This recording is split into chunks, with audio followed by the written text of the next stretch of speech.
Then, due to your cultivation of renunciation,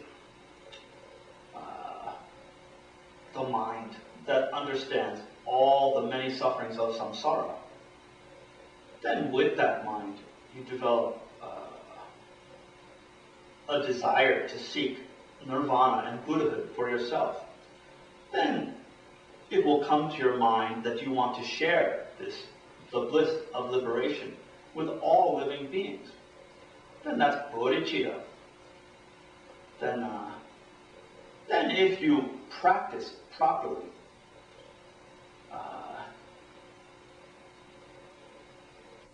you will have a high realization and attain definite goodness in your own mind.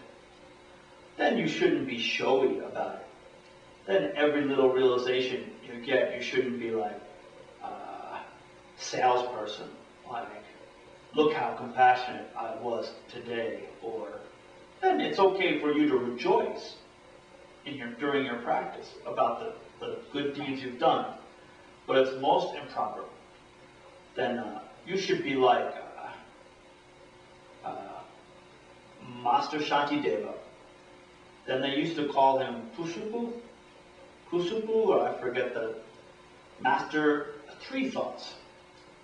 Then 3 thoughts were sleeping, pooping and peeping, and eating.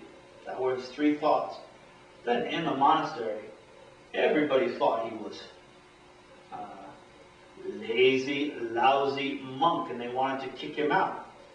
Then they're like, there's vows that they can't kick monks out without very serious cause. So they said, why don't we get together and every week have a teaching? Then each one of the monks has to teach. Then we'll get Master Shantideva because he doesn't know anything. The only thing he knows is peeing, pooping, eating, and sleeping.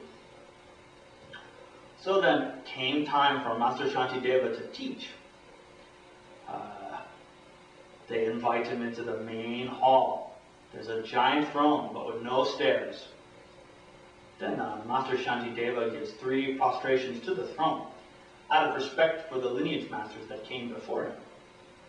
Then, in a flash of light, he's up on the throne, miraculously. Then he says to them, so, do you want me to teach something that you've heard before? Or would you like me to teach something new? And they're laughing. They're like, well, we won't be able to kick him out if he teaches something. He managed to remember some type of text that we've taught here. So let's ask him to teach something new, which he definitely will fail at, because he knows nothing. So they say, yeah, we would like to hear something new. Then he said, okay, would you like something long, medium, or short? Then they're like, well, what have you got? Well, I've got the Shiksha Samucha. Then I've got the Bodhisattva Charavatara. Then he went through all his texts, and they're like, oh my God, we're in trouble. Then he said, I will teach you the Bodhisattva Charavatara because it's not too short and it's not too long. Then he went to reciting all the chapters of the Bodhisattva Charavatara. Then in the 10th chapter, he started floating up into the sky. Then only certain monks that had certain miraculous powers of hearing could hear him. Then soon they couldn't hear him. Then that was the emptiness chapter. He started floating. Then he disappeared. Then their virtue, their good karma, ran out for them to have such a holy sage amongst them.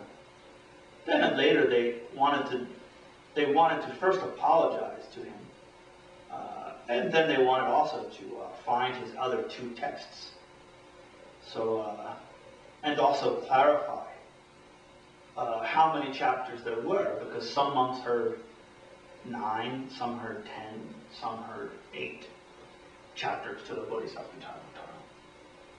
So then they found him in southern India, and they apologized and said, please come back. And he said, no, you ruined your chance with me, and you can find my other 2 texts in the ceiling of my room. Then that's how that went. So Master Shantideva was a great sage that had unbelievable great power and knowledge, but kept it hidden from beings. Then they talk about, in the Pabongkon Rinpoche and Kensur Tarchin Rinpoche talked about the mangoes, the 15 different types of mangoes in India. Then the mangoes is the metaphor for then many different types of mangoes. Mangoes can look good on the outside, but be rotten on the inside. Then they can be nice and good on the inside, but lousy looking on the outside. Then best possible way would be to be holy and pure on the inside, then show your holiness and purity, but without flamboyant behavior. But sometimes students need the appearance to be rotten on the outside or mean for their training, the taming of their mind. Like Master Tilopa, great Mahasiddha teacher of Master Naropa. Then when Master Naropa went to go see Master Tilopa, then he couldn't find him easily. And so he goes looking around town and saying, where can I find Master Tilopa?